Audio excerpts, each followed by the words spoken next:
We often look back at generations of old as being more pious, more holy, more moral than today's generation.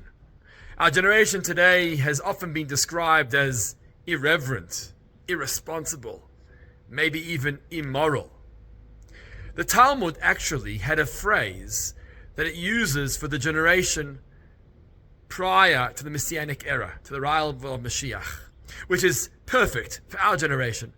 It's called Ikvita de Mashiach, an Aramaic phrase which is translated to mean the heel of the Messianic era. Why does the Talmud use the terminology a heel? Because in contrast to the mind, to the heart, to the more important limbs, the heel is the lowest of levels. And previous generations of yesteryear, perhaps can be compared to the more vital limbs and organs of a human body. A generation compared to the brain, to the heart of Jewish history.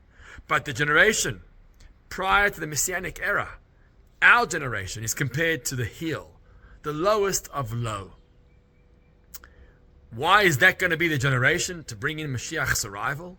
Because for someone who's spiritual and pious, to be connected to God and to Torah values is obvious.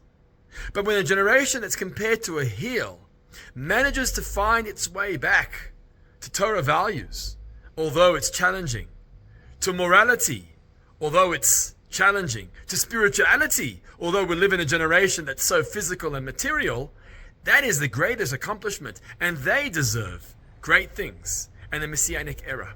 So if you're feeling a little bit unholy or a little bit incompetent, don't worry. God's waiting for you.